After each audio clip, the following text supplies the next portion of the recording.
Well, hello, everyone. It's Heather with the Leadership Heart podcast. And today I am thrilled to speak with Erin Pash. And you all know that for those who listen, that sometimes people will reach out to me and say, oh, I really think this person would be a great person for your show. I have actually listened to a lot of episodes and I think she could be a perfect leader. And that's what happened in the case of Erin. And so as the reason why it was intriguing to me to speak with Erin is because of her business that she is the founder and CEO of, I believe, and it's related to mental health. So right now, during these last 2-3 years, boy, it's been a little crazy in this space. And so I just wanted to dig deeper on the mental health issues and just how her business helps to address that. So Erin, welcome. Thank you for having me. I'm so excited to be here.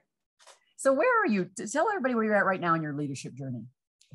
Yeah, I founded my company, which is started as Ellie Family Services. It's now Ellie Mental Health. 7.5 years ago, with really no business experience, just kind of a therapist with some passion on a mission to kind of make a difference and really try and break down some of the barriers to accessing mental health, be creative, and just bring this authentic, desire, need to both the employment experience and to the customer service experience in mental health care. And so where I'm at in my leadership journey is chaos. It's one of the most incredible things I've gotten the opportunity to do. And I really do feel that way, that it's been an incredible journey and opportunity. I've learned along the way, my company to date. I can give you a little background. My business, Ellie Mental Health. So I started it 7.5 years ago with my co-founder, Kyle. And our goal was to just change the way we treat mental health and just do it a little bit differently. We were kind of fresh out of grad school and just had all of these ideas. And so we opened up here in Minnesota with one location in St. Paul with just the three of us, me, Kyle, and one of my friends from grad school. And we just started growing like crazy. Within a few months, with landlord permission, we knocked a hole in the wall and added 8 more offices, and then added another location and added another location and another location. And that brings us to 16 kind of corporately owned locations here in Minnesota. We have 4 more opening next month. Just in Minnesota. And then a couple of years ago, we had decided that how do we share this unique model, this business that we've created with other people who are entrepreneurial in spirit, who are passionate about mental health and are really grounded and tied to their community and wanting to make change. So it was a couple of years we decided that we were going to go the franchise route. But last August, we had our first kind of discovery day for franchising. And now we have sold already in 6 short months. I don't even know if it's been 6 months. I'm really bad at math. But a little bit less than 6 months. We just sold our 202nd location yesterday, and we're going to be expanding to 26 states with our first franchise unit opening in June of this year. So that's where I'm at on my leadership journey. And I feel so lucky to surround myself with some of the best people. And it's just been a whirlwind. I absolutely love what I get to do every single day. So tell the listeners what Ellie Mental Health does. Tell us a little bit more about that kind of business structure. Yeah, so Ellie Mental Health, we really decided that we wanted to focus on outpatient mental health services. So we offer medication management so people can come see a prescriber, but really the heart of Ellie is therapy. We employ, I think, around 200 therapists. I don't even know the updated number at this point, but we have about 200 clinicians who are seeing folks for a wide variety. We see people 0 to 100 and plus. We see families. We do couples work. We address complex trauma. We address, kind of everything across the spectrum, and an outpatient basis. One of the most unique things about the mental health field is that it kind of gets like, I kind of always describe it as like the armpit of healthcare. Like people are just kind of like shoving it, and it's kind of in this collective unconscious, and sometimes like people avoid it and all that kind of stuff. And one thing that we felt really passionate about in our journey was we wanted to make it be like this big, cool thing that really gets its own lane in healthcare. And so that's what we've done. And within that, we've actually said no to a lot of services too. We don't do a ton with addiction services. We believe that there's other really awesome experts we can partner with in the field. And we really stay true to our focus of providing world-class outpatient mental health care in the form of therapy and medication management. Wow. So have you seen during these last couple of years of pandemic, have you seen any trends that kind of have revealed themselves different than what was in place prior to the pandemic? Yeah. So the biggest thing, one of the things that's really key and like core to our brand is destigmatizing. So, right, removing that layer of like, this is only for sick people, and trying to help encourage that this is for everyone. One of the things, I mean, the mental health field has been on an upward trajectory of people of becoming destigmatized, I would say over the last 5, 6, 7 years. But what the pandemic did is really make people realize that I don't need to have an intense diagnosis to really benefit from getting help talking to somebody.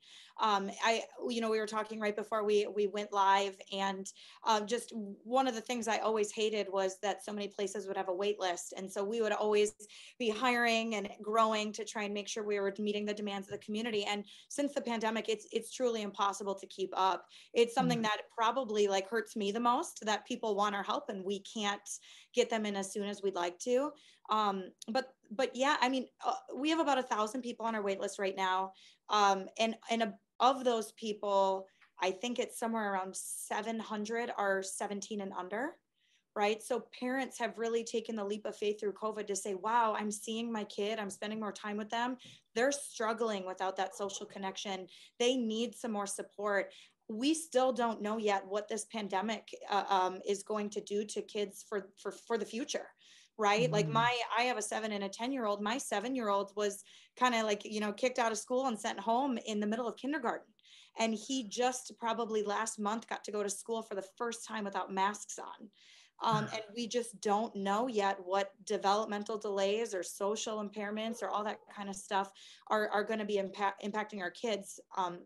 Who are still just growing, and while they're super resilient, it's my favorite part about working with kids, we just don't know. There's been a lot of trauma for them, especially in these kind of formative years where they're building social connections and all that kind of stuff. And I don't want to leave the adults out either. I mean, adults have struggled too. I think at the basis of why we struggle, and what makes us unique as people is we care about belonging more than we care about anything else. Right. And there's some really cool studies over the years that really showcase that primates, people, monkeys, even, we need other people more than we need air to breathe and water to drink and shelter to protect us from the elements and all that kind of stuff. And the pandemic has really caused us to be isolated. And it's changed how we think about things. It's transformed how we navigate our relationships. And so it's been a bittersweet thing, where it's sweet in that more people are realizing that therapy is for everyone and that everyone can benefit from help. And it's bitter in that I hate to see so many people having so many struggles in their life. Yes. And I'm curious to know, like I had this experience too, trying to get a family member that was to get in some help. And they were like, yeah, it's a 4 to 10 month wait list. And I'm just like, how is that possible? Like, how did we get this point? Is it because all like there are not enough clinicians, or is it because a lot of them just like their vision changed, like many of other people's vision changed, and they decided they're not going to practice? They decide what's going on here? Yeah. So one of the things that's been really cool is that insurance companies and and the destigmatization has allowed people to accept therapy more. And while we have enough mental health professionals initially, we have mental health professionals that are in other capacities, working in hospitals, working in social work, working in policy, working in all that kind of stuff. And so it's hard. That I guess to the basis of it, yeah, there's not enough of us doing the work. Grad school is expensive, and you have to be a master's level clinician with a master's degree. You have to have 2 years of post master's work experience to be able to become a licensed mental health professional. All the states treat those rules and board eligibility differently. And so it's quite the process and journey. And, it's one of those things I talk about a lot. Being a therapist is hard. It is. And it's all about what suits you. I was on the phone with a lawyer the other day who literally spends his whole day scrolling through a screen of tiny little letters. And I'm like, man, am I glad you do that? And he goes, man, am I glad you do what you do? And so it's also just really finding the right people to be able to do the job the same way that a lot of industries are. And it can be a complicated personal journey to become a therapist too. I mean, you really have to know yourself and do kind of some of your own work and able to be able to not take on too much from your clients, but being able to take on enough to create that space that they need for healing and that connection. And you have to be in a good mental position on your own. And one of the hardest things for sure during the pandemic is therapists were people, right? We're going through the same struggles at the exact same time. I mean, it's a little bit like wartime, right? Like when people and communities are going through something together, it gets hard to create that space. And so what we as therapists had to do in the pandemic is really pivot to just be like, I'm here to listen to you, and I'm going through this at the same time. And I will walk through that healing journey for you simultaneously as that human connecting and experience. So we don't have enough.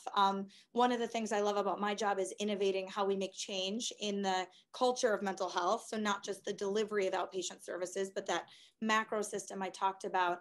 And so we're innovating ways to try and get more people into our field.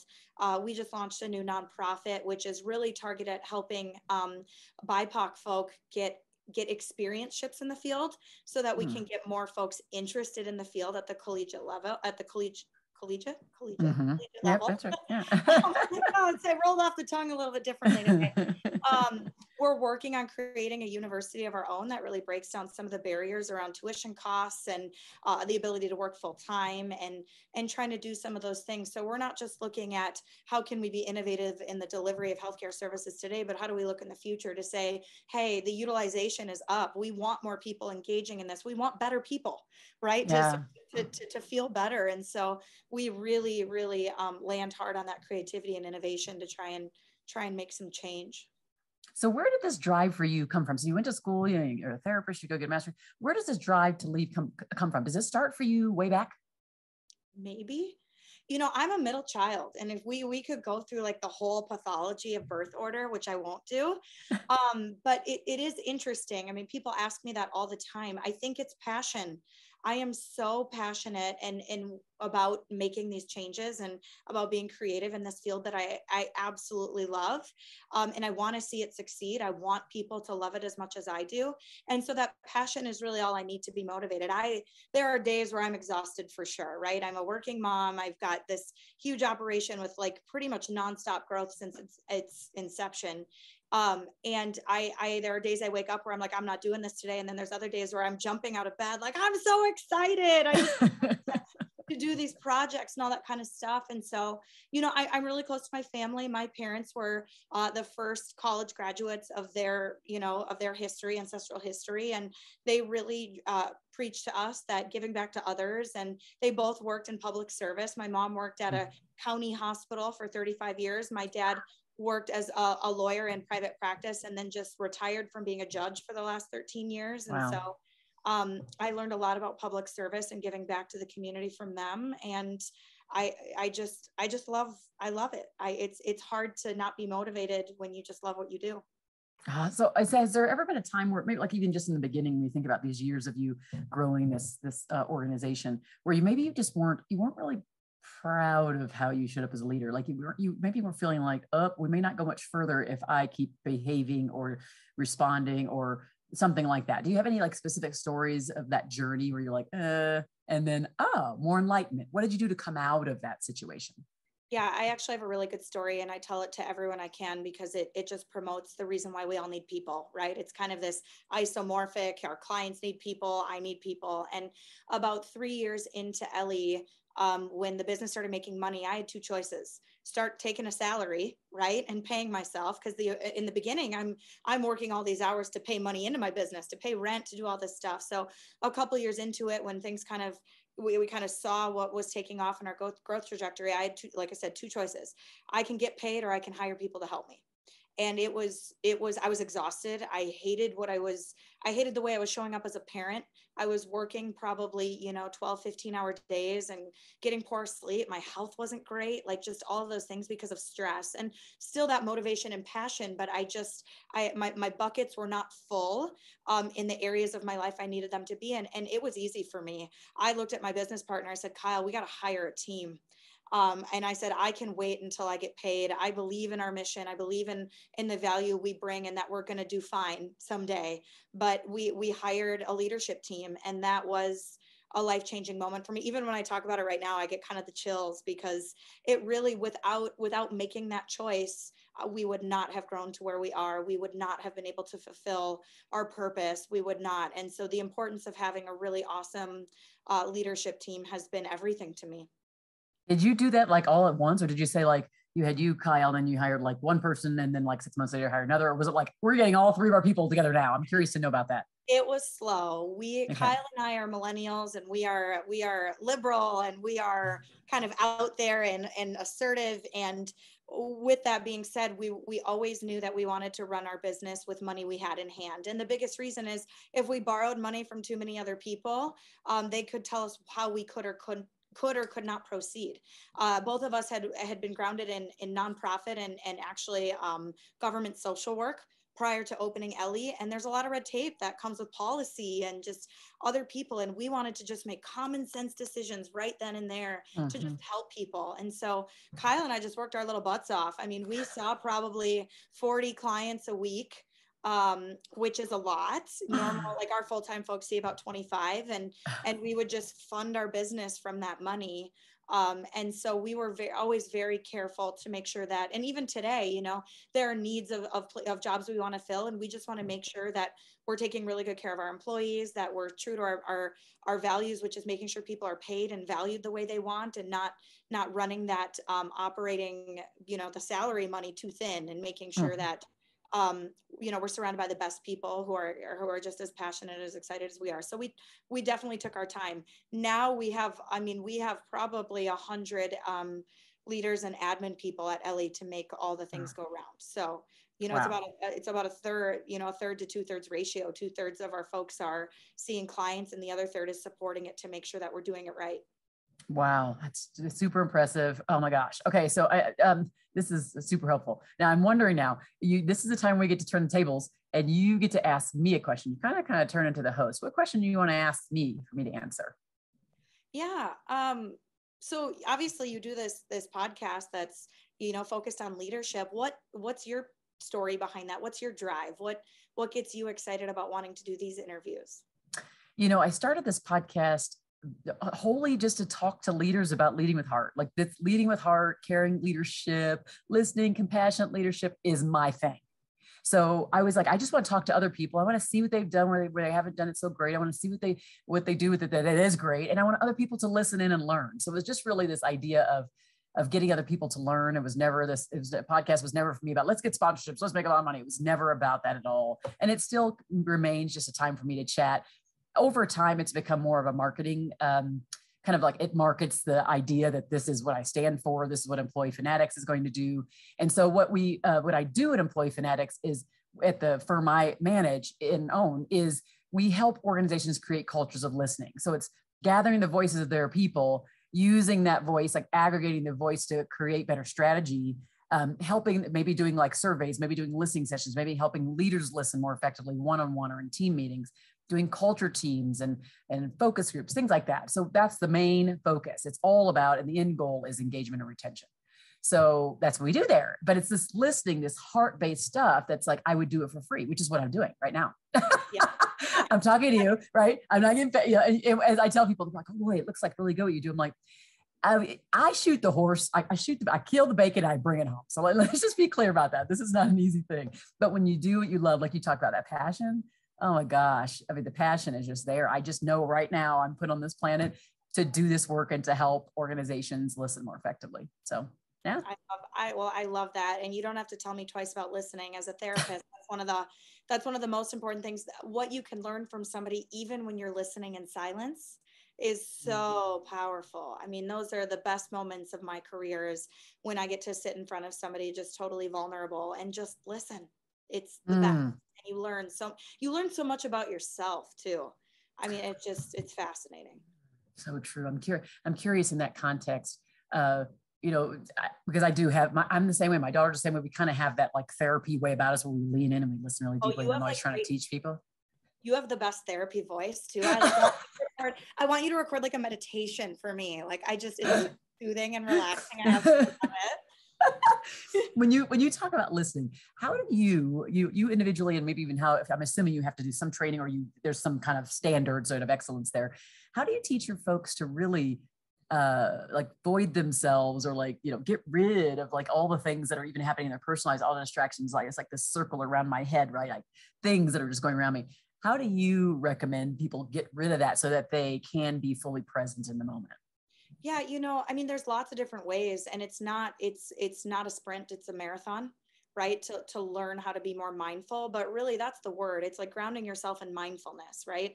And being able to say, I can be present. I mean, there's some really cool mindfulness exercises that are just like name 5 things you see, 3 things you smell, 2 things you can touch, to just orient you to a space to be able to let it go. That was one of the hardest things for me when I was first starting business, is I was seeing so many clients, and in between sessions I'd be getting these important emails and then be thinking about them, and I wasn't showing up as a present person, and I wasn't doing good work, and I could feel that. And at the end of the day, even though trying to juggle all of those things, at the end of the day I would literally do like gratitude based mindfulness exercises, right? Practice what I preach, Mm. to help me clear my head so I can go to sleep at night, not living with that kind of whirlwind of anxiety around your head. But really, when people are feeling anxious, do a lap, take your time, put a pause and say, you know what, I need 5 minutes so that I can be present for this.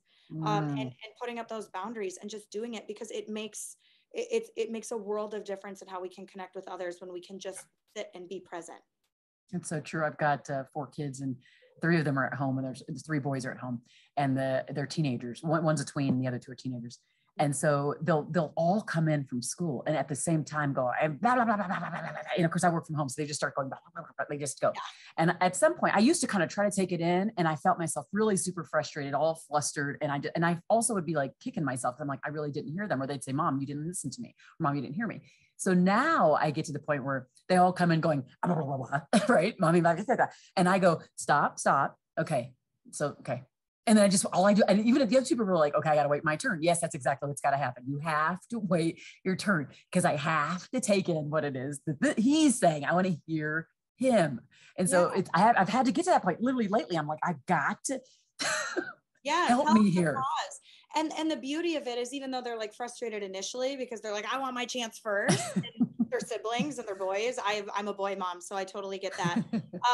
They see when you're like, right, like kids learn from modeling, they learn from us. So when they see you put up boundaries that says, hey, I need to listen to your brother, right? And I want to hear that. And then they get that same focus and that same attention.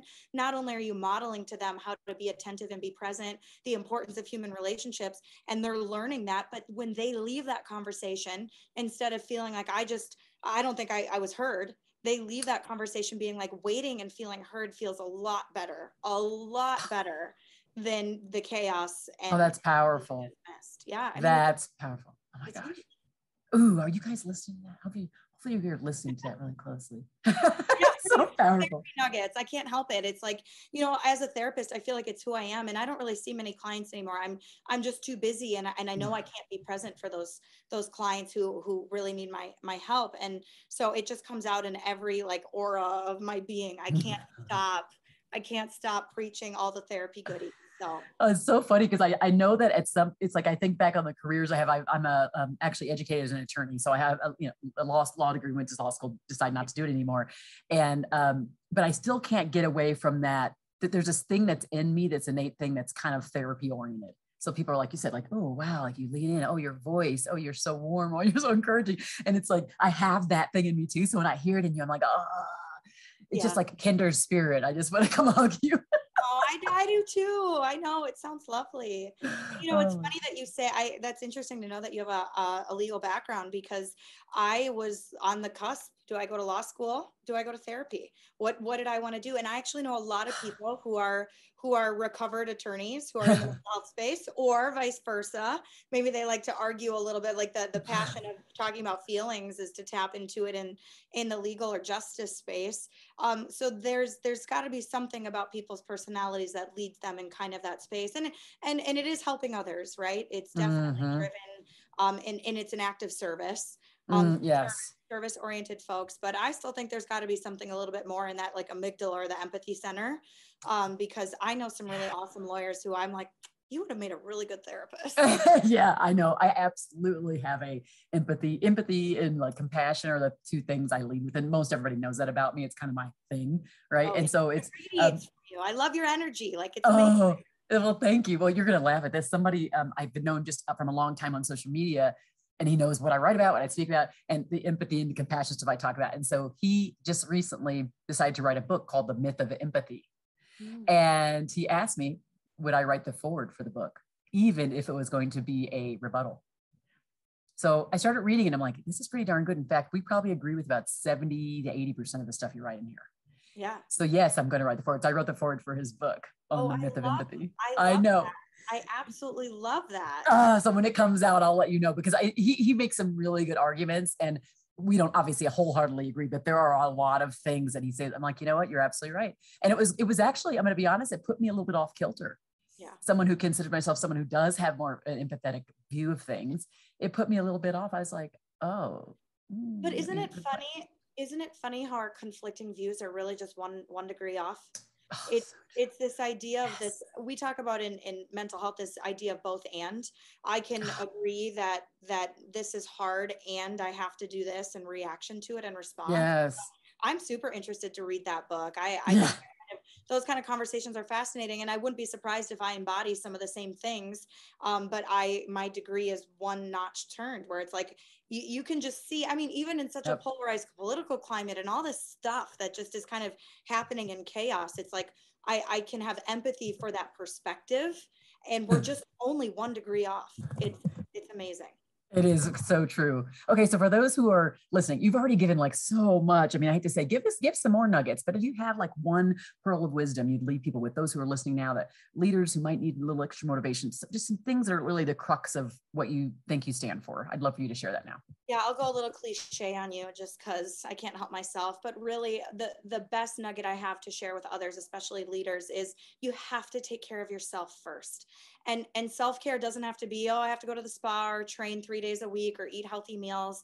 Like I took an extra, my kids were screaming at me, and I took an extra 5 minutes in the hot shower, turned it up a couple degrees to just like take a few minutes to decompress before my kids were like, where's all my baseball stuff? And all this kind of, whatever, after a long day. And it kind of just goes back to that principle of you can't pour from an empty cup. And so make sure your cup is full of the things you need. This being a leader it's equally as rewarding as it is challenging. I say the same about parenting. It's equally as the best experience as it is totally and completely excruciating at times.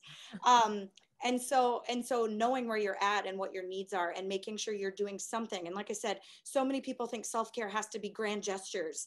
And I'm like, it can be so small. Like I have a water bottle at home I try and refill so I don't waste. And today I was running out the door and I didn't have time. So letting myself have a bottle, right? Letting myself have a plastic bottle of water so I stay hydrated throughout the day without, leaving with, I prefer my water jug, right? Like you have. Mm-hmm. So it's those little things of acceptance and letting yourself, you know what, today, the best I'm going to be able to do today is at least get hydrated.